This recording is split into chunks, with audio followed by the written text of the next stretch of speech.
Hi, I'm Dr. Reese, and today we're going to talk about parenting skills.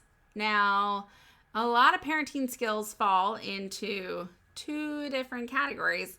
One is nurturing skills, and the other is instrumental skills or instrumental care and nurturing care. So let's start with instrumental care. Instrumental care is something that most of us as parents do a pretty good job of.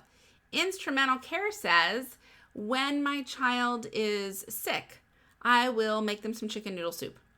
Instrumental care says, my child's shoes look like they're getting a little too small. I think we should make a trip on the weekend to get some new shoes. Instrumental care says, I need to keep my child safe, so I'll have rules at our house. Now, parenting typically falls into three major categories within instrumental care. Parents protect their children, parents provide for their children, and parents prepare their children. This all happens within instrumental care. So, when you're protecting your child, a lot of times, house rules are going to fall into this category. You may have rules about who your child can talk to online. You may have rules about whose house they can go to. You may have rules about bedtime or about the way that they can talk to adults, using curse words, things like that. So you're protecting your child. You're keeping them safe. You're making sure that bad things don't happen to them. The second thing that parents do is they provide for their children. This means making sure that they have food, clothes, shelter, safety. Providing for your child is making sure that all of their needs are met. Their physical needs are met. And preparing your child. So most household chores fall into this category. When you're preparing your child, you want them to be ready at 18 to head out into the world. So when we're preparing our child, this is going to look like teaching them how to clean their room or the bathroom or to do their laundry or to cook. And we can begin as young as 2 or 3 by having them clean up their toys or having them come and help us in the kitchen to make dinner. We are modeling skills that they're going to need to learn so that they can successfully transition to adulthood. So instrumental care involves these 3 areas: protecting your child, providing for your child, preparing your child. I call this the 3 pieces of the parenting pie. Now, if this is the pie, well, we need a crust for that pie, and that's where we come to nurturing care. So the reason that we protect, provide, and prepare our children is because we care about them. We love them. Nurturing care happens when we are not just meeting the physical needs of our children, but when we're meeting the emotional needs of our children. When we are nurturing them, that's going to look like, if my child is sick, I might have made them some chicken noodle soup and brought them a blanket on the couch. But if I'm nurturing them, then after they're done with their soup, I'm going to say, here, why don't you put your head on my lap and I'm going to play with your hair until you fall asleep. That's nurturing care. Nurturing care involves touching our children in physically healthy ways. Putting an arm around their shoulder. Putting our hand on their back as a reassurance that I'm here and you're doing just fine. Holding their hand when we cross the street, or giving them a hug when they're having a bad day. Nurturing care says, I love you and I'm connected to you and I'm here if you need me. Nurturing care says, I am your safe place. I am your home base. I'm your comfort zone. So you come back to me when you need some comfort and soothing, when you have a problem that you want to solve, or when you just want to talk about something. This is nurturing care. And our children need both. They need instrumental care, but they also need nurturing care. A lot of times in our families, we make sure that we're taking care of our children instrumentally. We are making sure that they have food, that there is food in the kitchen that they can help themselves too.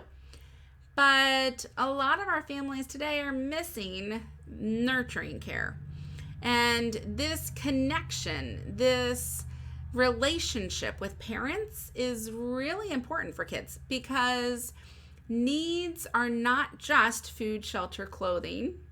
It is also love. Love is a need. Love is not a want.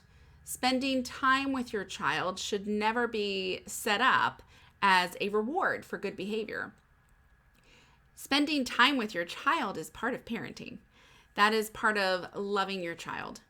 And pulling them into your lap to read them a good night story, or sitting next to them while they're doing homework, or inviting them to come help you rake the leaves in the yard, and then they can jump into the pile.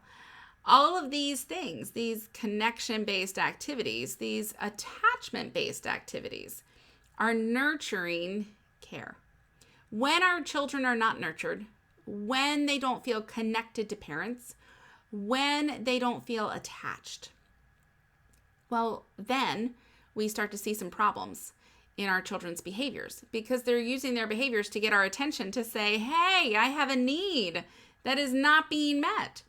We are all made for connection. We are all in need of relationships. No man is an island to himself. We all need to be connected to others in healthy relationships, including our children. So when their need for connection is not met, when their need for nurture is not met, then we can start to see some attention-seeking behaviors in other areas. At school, in the community, because our children are saying, hey, look at me, see me, I'm important.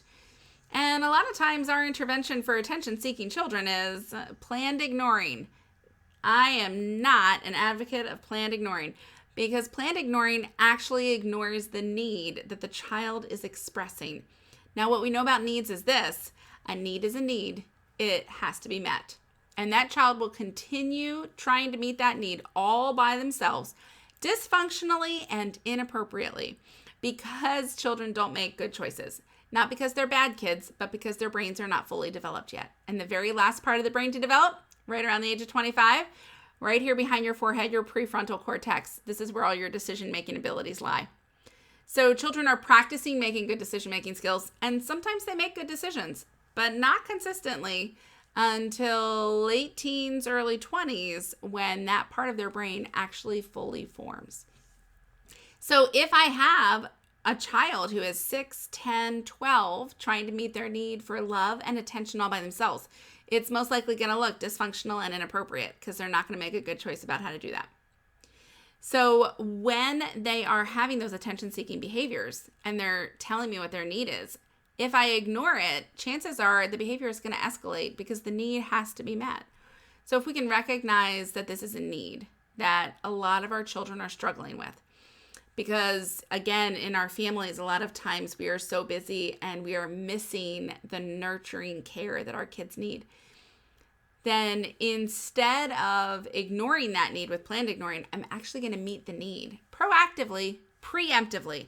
I am not an advocate of rewarding bad behavior, but I am an advocate of meeting a child's need before they can try to meet it all by themselves, inappropriately and dysfunctionally.